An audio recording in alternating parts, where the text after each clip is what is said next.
ஜனநாயக கடமையை சரியாக செய்கிறதுனா அது ஒன்றும் பெரிய ஒரு விஷயம்லாம் கிடையாது, சாதாரணமான விஷயந்தான்.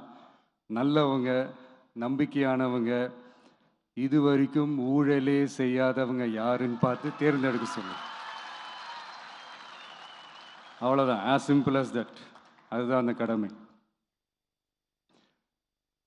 நான் வந்து ஒரு 2 இயர்ஸ் பேக் இதே ஸ்டூடெண்ட்ஸ் ஃபங்க்ஷனில் நான் சொல்லியிருந்தேன், இந்த காசு கொடுத்து ஓட்டு வாங்கி ஜெயிச்சிடலாம்னு நினைக்கிறாங்க இல்லையா, அவங்கள அந்த கல்ச்சரே வந்து யாரும் என்கரேஜ் பண்ணாதீங்க, யாரும் காசு வாங்காதீங்க, உங்கள் பேரண்ட்ஸ்கிட்டையும் எடுத்து சொல்லுங்கன்னு நான் சொல்லியிருந்தேன். அதை அப்படியே ஃபாலோ பண்ணுங்க. ஆனால் நீங்கள் வேணால் பாருங்கள் அடுத்த வருஷம் என்ன நடக்க போகுதுன்னு. வண்டி வண்டியாக கொண்டாந்து கொட்ட போகிறாங்க.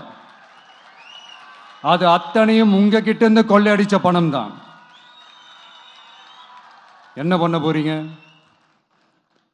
என்ன பண்ணணும்னு உங்களுக்கு கரெக்டாக தெரியும். அது நான் சொல்லி தான் புரிய வைக்கணும்னு ஒன்றும் அவசியம் இல்லை. அண்ட் மை டியர் பேரண்ட்ஸ், உங்ககிட்ட ஒரு சின்ன ரிக்வெஸ்ட். உங்கள் குழந்தைங்களோட விஷயத்தில் எதுவும் ஃபோர்ஸ் பண்ணாதீங்க, ப்ரெஷர் போடாதீங்க, எதுவும் இம்போஸ் பண்ணாதீங்க. ஃபர்ஸ்ட் ஆஃப் ஆல் அவங்களுக்கு என்ன பிடிச்சிருக்குன்றதை தெரிஞ்சுக்கிட்டு அதுக்கு ஏற்ற மாதிரி வழி நடத்துங்க.